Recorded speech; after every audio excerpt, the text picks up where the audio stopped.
The Gestalt body of knowledge goes back 100 years.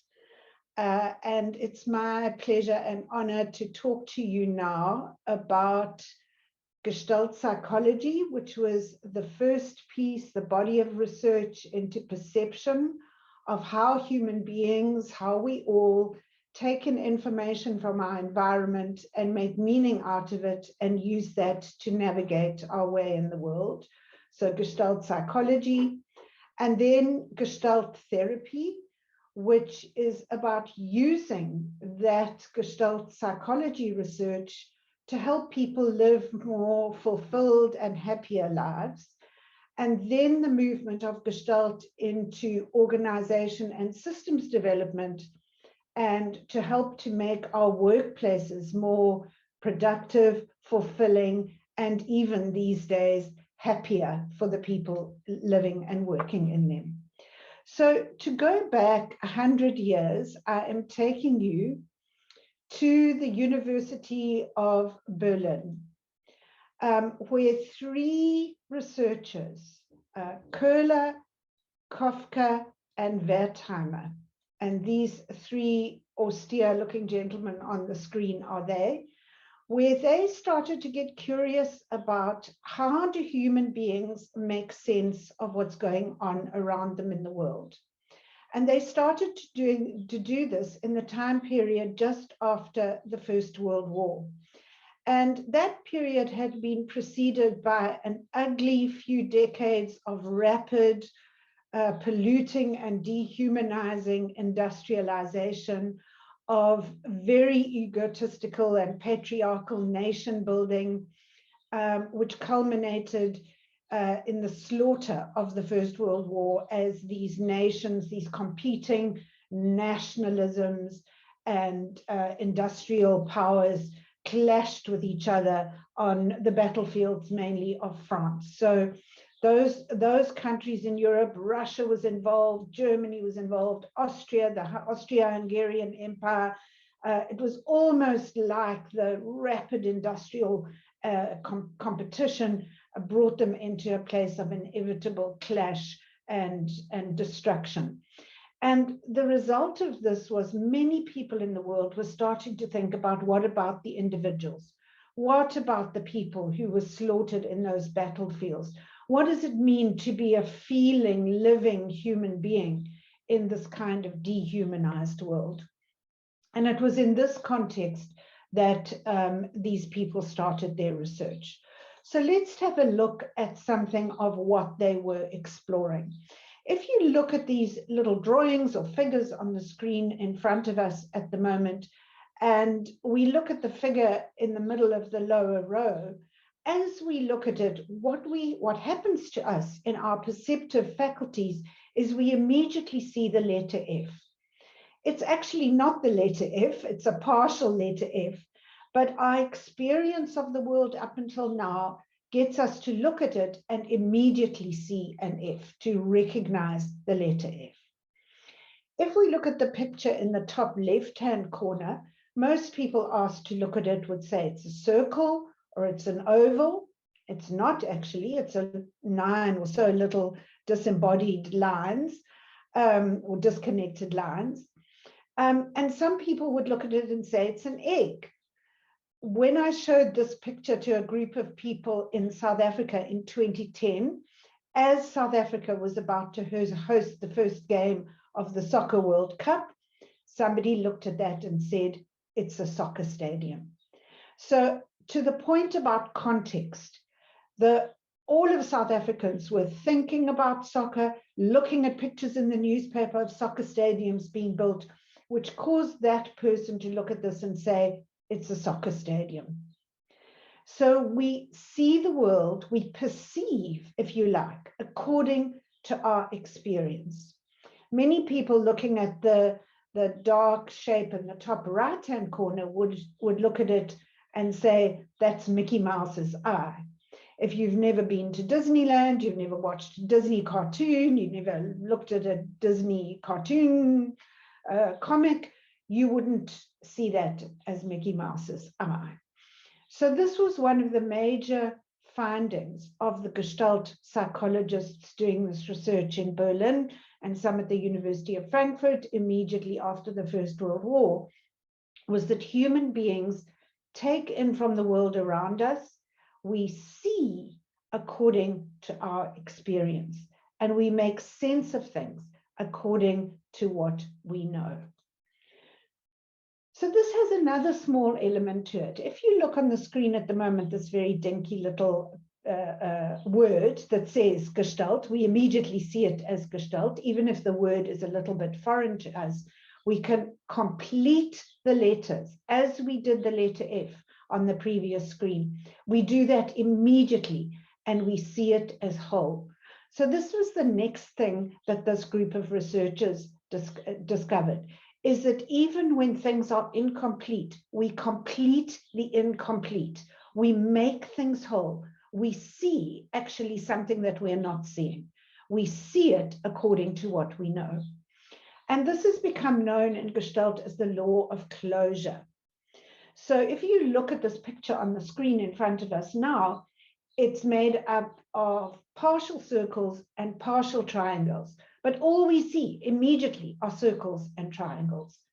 So in the words on the top right-hand corner of the screen, their conclusion was that humans have an innate biological tendency to see things as whole. Perception is about organizing disparate pieces of data into wholes. And this is actually where the word Gestalt comes from. To gestalt something is to complete it into a whole. So we ignore the gaps, we complete the contour lines, we fill in what is missing according to our experience, the law of closure. And this is part of the most primal wiring, neurobiological wiring of the human being. In order to survive, we need to be able to, as we navigate the forest or the savanna, our most ancient ancestors, as we do this, or even as people who live in forests or live in the savanna today, we need to be able to see a shape in the grass, a shape in the shadows, and to conclude really quickly, this is a dangerous animal, this is a lion, this is something that's going to eat me, so I can run or climb a tree. Or we see a shape in the grass, and that we recognize as something that would feed us. So we need to be able to recognize danger and recognize food. So our most primal wiring enables us to see shapes and to complete them so that we can quickly, instantaneously make sense of our environment. So here's an example for you. If you look at this picture on the screen, it's a whole lot of dark and pale splodges, but we immediately look at it and we see a shape. I have variously asked people what they see. Some people say they see a Dalmatian dog. Some people say they see a goat. And many people who come from northern KZN or the rural areas of KwaZulu-Natal in South Africa would see an Nguni calf because of the beautiful dappled hides of the cattle in that area. So what this tells us, if you've grown up with dogs, you will probably see a Dalmatian dog. If you've grown up in an area with goats, you will probably make sense of this as a goat. And if you are familiar with the beautiful hides of Nguni cattle, that is what you would see. And of course, if you look carefully at what this creature is on the screen that we're making sense of with all the little splodges, you will see it doesn't have a left hind leg, part of the other leg is missing, and you can't really see the line between itself and the background. But we create that because we have this primal wiring that teaches us to see instantaneously, if you like, shapes in the shadows.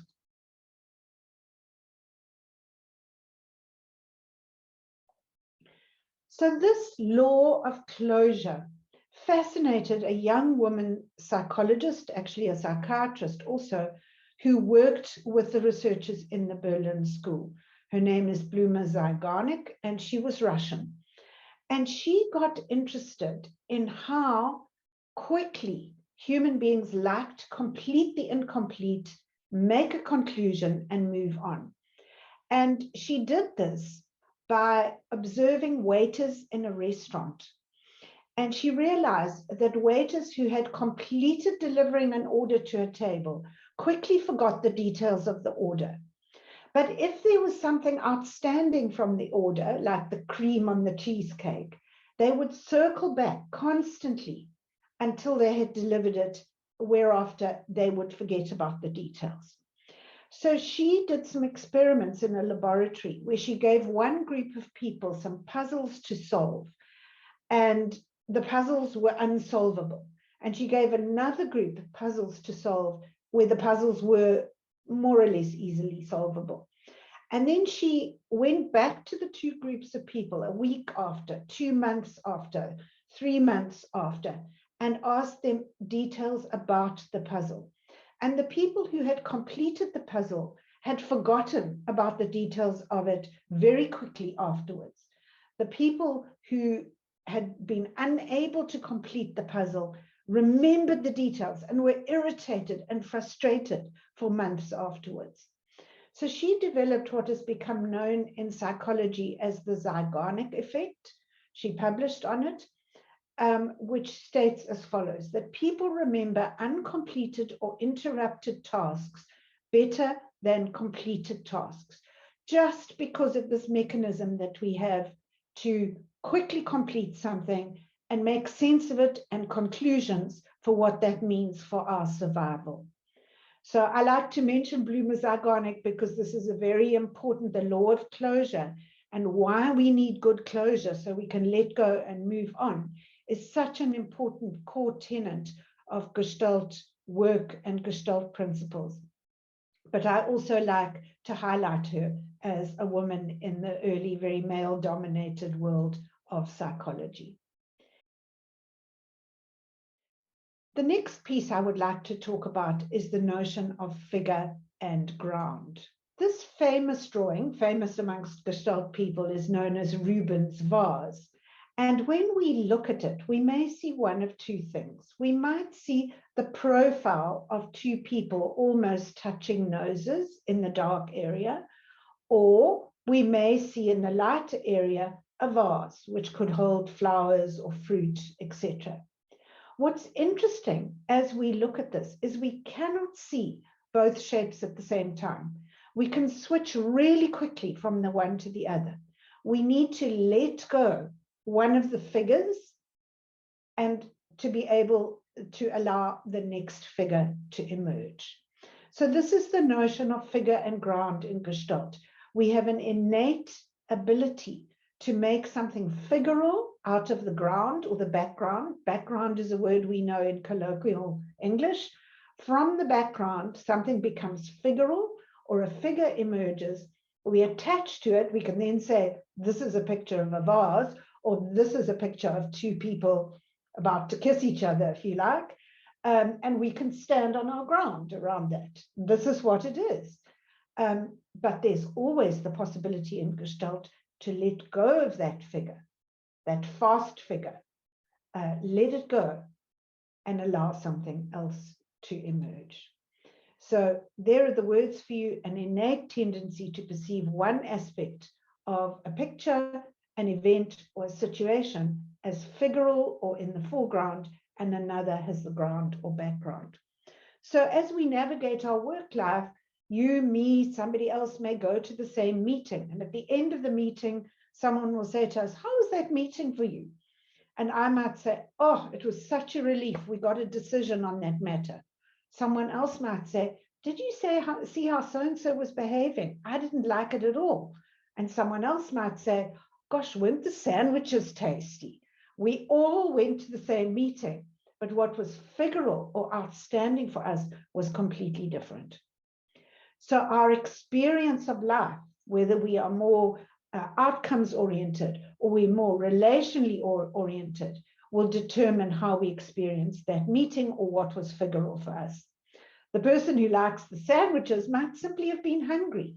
So that is the figure for them. And that's also part of Gestalt perception psychology research, that we organize our environment. We prioritize our experiences according to our need. So if we're hungry, we focus on the sandwiches. If you and I go to the supermarket and we need dishwashing liquid and rice, but we are hungry, we would probably go immediately to the takeaway section and buy a sandwich or a wrap and probably eat it on the way to the till. So what is prioritized is related to our need, our figural need in the moment, which in the supermarket story might be hunger. So here's another picture. This is quite a famous picture that people play with in perception. We are all looking at the same lines on a white background, if you like. But there are two pictures in this. We may be able to see an old woman, and we may be able to see a much younger woman. There are two figures available to us in the ground of this picture. The young woman, and if you can follow my pointer, is looking slightly away from us. This is her nose, and this is her chin. This is her ear. This is her neck with a kind of necklace on it. And this is her hair with some kind of a headscarf or a bonnet on her. The young woman, the older woman, sorry, is looking towards us with here the eye. She has a nose, a big nose, and a mouth and a chin, and again with the hair and the headscarf behind it. Again, what is interesting, we cannot see both pictures at the same time. We have to allow our gaze, we have to zoom out a little bit and allow our gaze to soften before we can come in and see something else. And this is, in fact, a feature of Gestalt practice. One of our esteemed teachers and ancestors in Gestalt, Sonia Nevis, would always say to us, look at the world with soft eyes, because you are likely to see things that you may not see when you have your familiar, goal-oriented, hard gaze at play. And we know this now from neuroscience. There's one part of our brain that enables our perception to narrow and focus on an outcome with milestones, a logical kind of pathway that we have to do to get something done in the world of business. And then the soft gaze, which allows us to be empathetic, to feel and to think about how other people think and feel, to connect, to envision, to dream. These are two different parts of the brain. And the neuroscience research tells us that leaders that can switch from a result-oriented, task-oriented way of thinking to a more empathetic and open way of perceiving are the best leaders. So this ability is now being recognized by the neuroscience people who are helping us to understand what works in leadership. But it sits here in the Gestalt theory around figure and ground. We often have a fast figure, and with soft eyes, we can let it go and see what else emerges. And this is played with by the Dutch artist Escher in a lot of his work. So if you look at this picture, we may start at the top of the picture and say, oh, this is a picture of geese flying in formation as they do through the sky. If we look at the lower part of the picture, we may say this is a school of fish swimming through the sea. But somewhere in the middle here, it becomes very confused about, is it fish, is it geese, is it fish, is it geese? And you will see if you move your eyes from the lower part to the top or the top part to the lower, almost your nervous system gets confused in the middle. You don't know what this is, and you need to understand it. So he plays with this in his art.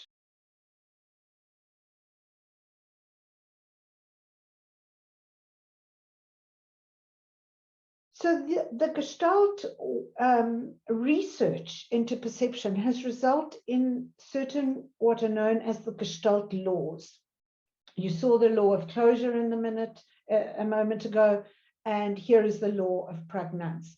If you look up the Gestalt laws on the internet, you will begin to see how they've been picked up by people who design websites, because they know what our eyes do in a second. And they can use that to drive our attention across the page of a web page and get us to look at what they want us to look at. So these have become very popular in the last 20 years or so. So here's another one, the law of Pragnanz. And it states that we organize things into the simplest form possible, the sort of quickest and simplest. So when we look at those 5 circles there, we don't see all the funny little shapes.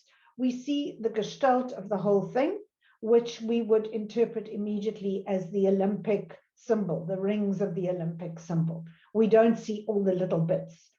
And the word Pragnanz is a German word, and if you translate it into English, it translates as the word pithy, P-I-T-H-Y, which is a little bit more related to hearing, which is interesting for us because the Gestalt laws also pertain to our other senses, so our hearing sense.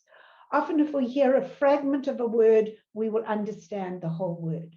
So when someone is pithy and gives a really summarized, nice, short statement, what happens in us that we get often the whole context, the mood, the thoughts that are around it, because we have all of that available to us, and the pithy statement pulls it all together into a gestalt. Just to say a word about the hearing, I'm often conscious that people who speak a couple of languages, if they're in a place where they're predominantly in one language and someone says something perhaps a little bit indistinctly in another language, they won't be able to understand it. But if they're thinking in that language and they hear a fragment of the word, then it's easy for them to understand, to the point of context again. So here's another Gestalt law for you, the law of similarity.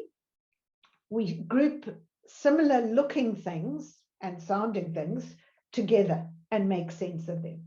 So when we look at this, we see the vertical lines. We don't see the horizontal lines at all.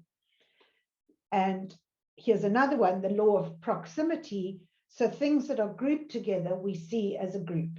And I often smile at this because I think when we're at work and we see 5 people chatting together at the coffee station, we think, oh, that's a cabal, if you like, in the organization. We like to do that. Things that are grouped together, we make sense of them as belonging together. So these are some of the Gestalt laws. Here are some of the principles that we draw out of the wonderful work of Kafka, Köhler, and Wertheimer. We see in wholes and we experience the structure whole as well as the individual sensations.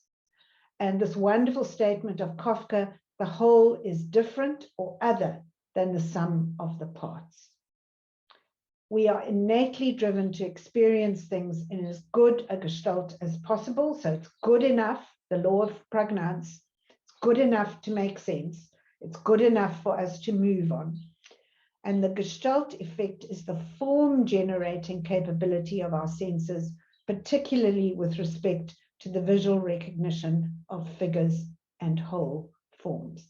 So form generating capability of our senses. So just to spend a moment on the word itself, we can use it as a verb or a noun. So it means in English, form, shape, figure, whole, pattern, with a connotation of organizing. So when we are gestalting something, we are putting it together. We are making a whole. We are patterning. We are organizing a disparate field of data. So here's a little bit of the technical language. We organize a whole lot of data in a field so that there's something that stands out for us, figural or foreground, and the rest fades into the background. A field of data arranged with value, my need, my experience, what's important to me, I look for that, and a field of data organized by the need of the perceiver. So the overall conclusion is our awareness, our understanding of the world, our experience leads us to see in a way that we prioritize things for our attention. So now I'd like to do a little exercise with us. Here on the screen is a whole lot of red and dark shapes. Have a look at it and let's see if you can find the star, a star-shaped figure in this puzzle, if you like. And notice as you are doing this, that you are grouping something and letting it go, grouping something and letting it go. And because you can't find the star, there's a level of frustration. Remember Zeigarnik, you like to complete things, and it gets frustrating, and you can't do it, and you get annoyed, and you might be thinking, why is Chantelle making me do this? So there's something about the striving that we have to go in and to come out and to try and find the star. So with my pointer at the moment, I'm going to delineate where the star is. These are the pointers of the star. And the reason why it is so difficult for us to find it is because our eyes are leading us to do those Gestalt things, to group similar things together. And we cannot get away from grouping the red things with the darker shapes. So we have the striving ability that asks us or demands of us that we see in a certain way. And our challenge is to let that go so we can find from what is hidden. So at this point, I'd like to introduce one of the other people in Gestalt theory, Kurt Goldstein. He's also part of this group of people in Frankfurt and Berlin. And he did some research after the First World War on people who had brain damage from mustard gas in the trenches of the war. And what he noticed when these people were being rehabilitated or being helped to cope again was that some parts of the brain were trying to take over the parts of the brain that had been damaged. And he came to a conclusion that there was this innate striving for wholeness in the human neurobiology. He wrote a book called Der Aufbau des Organismus, and in 1934, and interestingly for us, in 1995, a neuroscientist, Oliver Sacks, republished this book because these conclusions are so important to understand the workings of the human brain. Oliver Sacks is a very famous psychiatrist and neuroscientist, and he wrote a book called The Man Who Mistook His Wife for a Hat. So you can almost see the kind of perception stuff coming through in the title of that book. So the human organism is constantly striving for balance and wholeness. We are always looking for this. Where there's wholeness, we are delving into the brokenness to bring this together so that we can make sense of it, be whole and healthy, and move on. In looking at this picture in front of us, I like to play with some of these pictures so we can get to understand what's happening to us. If I said to you, how many animals are in this picture? A quick look, you would say, oh, there's one brown antelope or a buck in the front of the picture. And it would take a little bit of letting go of your focus on that to be able to look at the environment and to see that there is at least one larger animal shape hidden in the branches of the trees behind.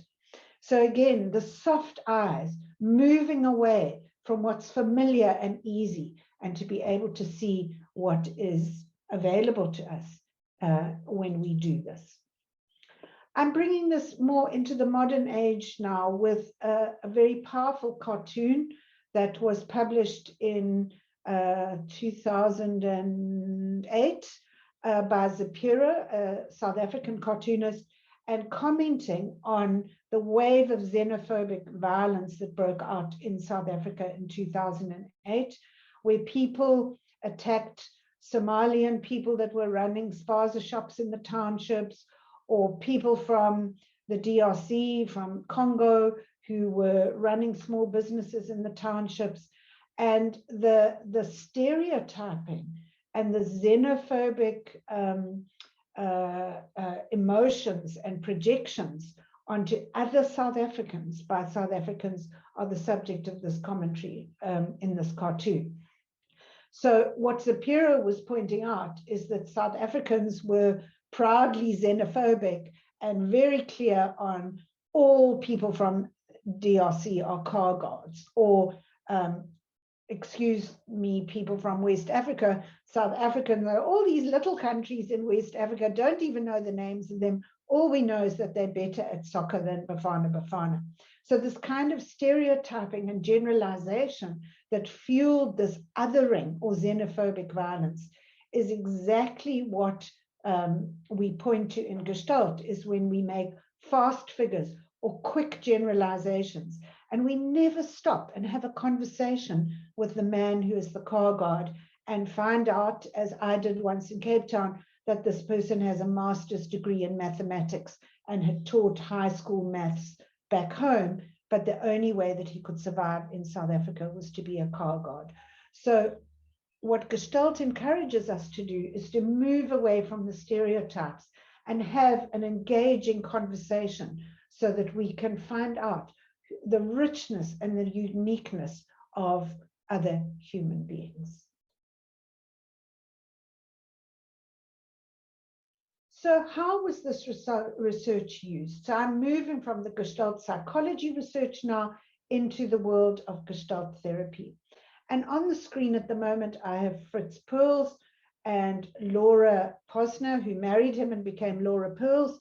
And they were both working. He was a trained Freudian psychoanalyst, and she was working as a research assistant in that Berlin school in the perception psychology laboratories. And they decided to use this perception research to work with people therapeutically. So to understand how, once people had made the sense of the world in the way that was now understood, how we could help people to let go of ideas they had about themselves and the world and their childhood and their relationships, and to gestalt in a different way so that their needs were met and they were somehow more fulfilled in their relationships and their experience of life. So there are some pictures of the Perlses as very young people at the top. They were living in Germany, obviously, in Berlin. And as the Nazi oppression became more intense, they managed to get out of South Africa, unlike many of these other brilliant researchers who died in the Holocaust, as many of them were Jewish. And they managed to get out to London and to get on a boat to come to South Africa. So Fritz and Laura Perls lived in 11th Avenue in Houghton, and they started the very first South African Society of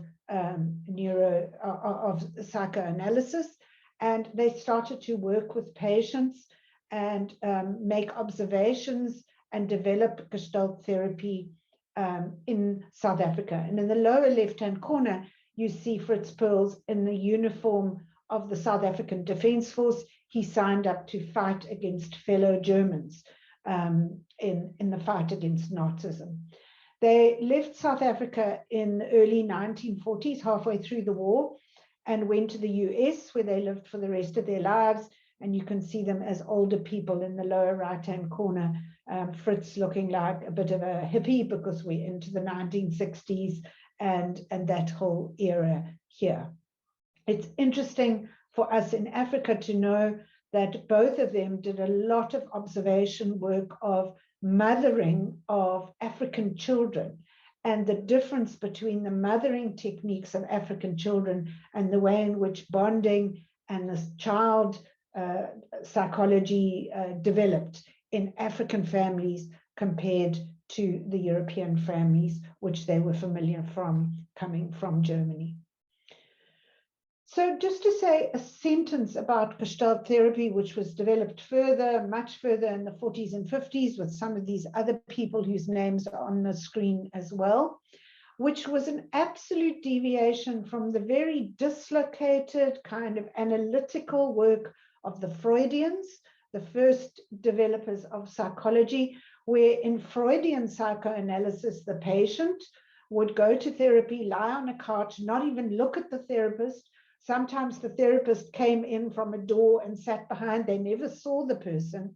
And in a very disembodied process, would then analyze back into the childhood with commentary or questions from the therapist.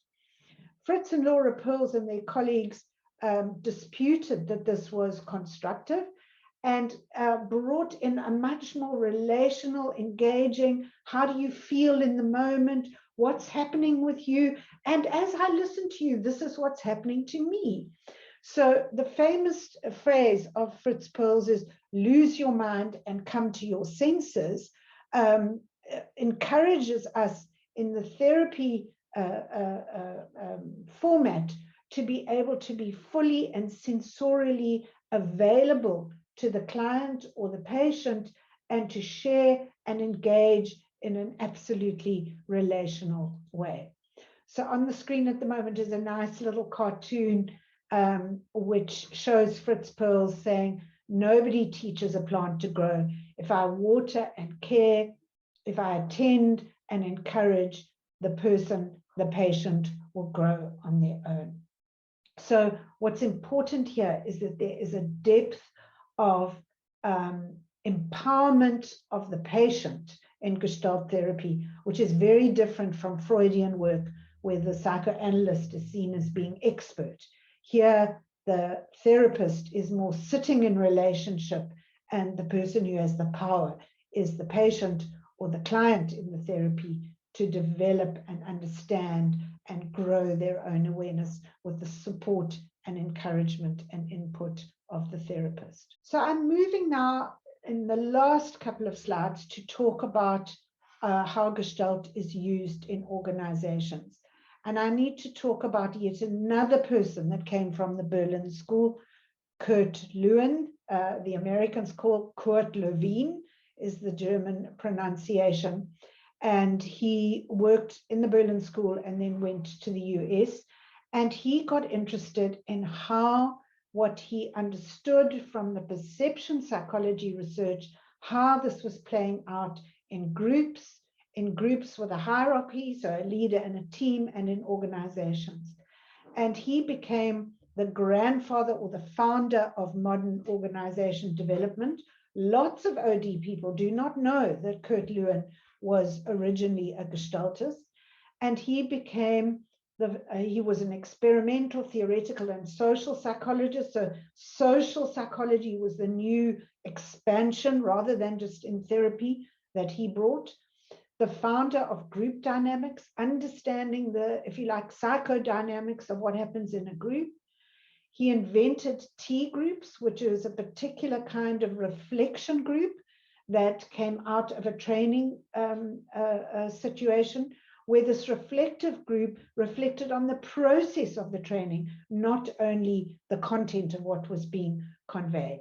And of course, he founded also experiential learning and came up with the very first theory of leadership, different types of leadership.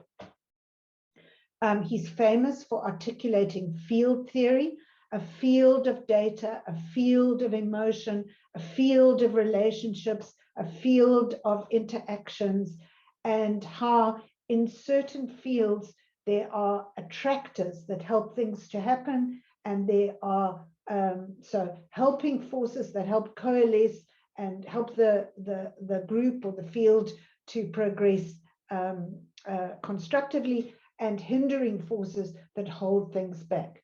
The complexity theorists today, which pick up on this field theory, will talk about attractors in the field around which people's attention coalesces, and how those attractors have to be disassembled a little bit so that a new attractor can emerge. And they use this notion of field theory, helping, hindering forces, attractors in the field. They use this in change management, where an organization needs to move from focusing on this to focusing on something else. And Kurt Lewin came up with this beautiful formula of human behavior. Behavior is a function of a person in the environment, of the interdependence of a person and their context, or a group and the organization they're in, or an organization and the societal milieu in which they navigate. So how did Gestalt get to become a technique, a methodology, an approach that's used in organizations? It comes through the work of Lewin, but there's also a strand that comes through the work of Gestalt therapy. Sonia Nevis was a therapist who went to workshops with Fritz Perls in the 60s, and she came home and told her husband about it. Edwin Nevis was an assessment psychologist working in the business school at MIT, the Massachusetts Institute of Technology, one of the top universities. And he got interested in what Sonia was saying and went off to the workshops as well and began to see how this could be integrated into the work of organizations.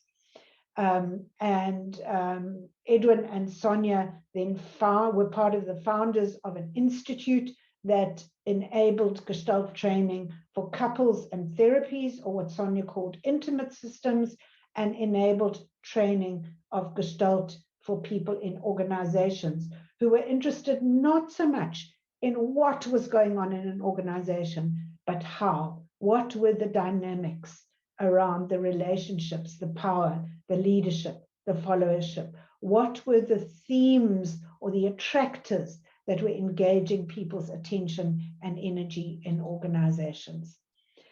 So my last point I would like to make brings us a little bit up to the present, and the Gestalt Institute of Cleveland began to institute training courses for people wanting to work productively as interveners in organizations and systems. And then in the mid-1990s, the idea was to extend this to an international program. And for 10 iterations of this almost 2-year program, Marianne Rainey and John O'Hanifin chaired the program, taking it over from Edwin Nevis, Claire Stratford, Carolyn Lucas-Meyer, and others. Marianne Rainey is a trained mathematician, and she's worked as an executive in the public and private sector in the US, taught in universities. John O'Hanifin is an IT engineer, so there's a place for scientists and engineers in Gestalt. It's not only touchy-feely people. And John has worked in some of the top oil companies and IT companies in the world. Together, they chaired the International Organization and Systems Development Program, and then with John Nkum and myself joining the International Gestalt Organization and Leadership Development Program, which was founded in 2014. Carolyn Lucas-Meyer is important. She founded an organization called America Speaks to allow participation of the citizenry in the politics of the US. And she was responsible, she worked in the Clinton White House, and she worked also following that with Jono in the Clinton Foundation, engaging world leaders around the topics of the moment. And Carolyn also facilitated a massive process around what to do with the World Trade Center site after the bombings of 2011, and bringing everybody together in a participative and healing process around that event. In 1995, a group of us attended the IOSD program, and this is where Gestalt comes back, if you like, into Africa. John Nkum, myself, and Jochen Lohmeyer, my husband, attended the IOSD program in 1995-96, Nathaniel Mjema, our Tanzanian colleague, in 97 and 98. And since that time, we have taken what we've learned from this body of knowledge around how we see and the world, how we take in from the world, how we make meaning, how we navigate, how we become functional, how we become more functional, happier, productive, more relational, more influential, more impactful on the systems in which we work. We have taken that on and taken the responsibility of extending this to the African continent. Worried as we are also about the future of the continent and the way in which the leadership, which in our understanding has often been governed by old stories about leadership, rather than something that's really able to connect with who am I, where am I, what's going on around me, and how can I bring these two together to make a difference. So this is our work in Gestalt Africa. And I stop for a moment and think back 100 years to the people that started this research, picked it up, applied it in therapy, and brought it into organizations. And I want to be respectful of our ancestry, which is quite an African thing to do, respectful of our ancestry and of the shoulders on whom we stand, if you like, and how we take this valuable way of being in the world forward and adapt it, because we always need to pay attention to context. So I thank you. That was my introduction to the history and theory of Gestalt.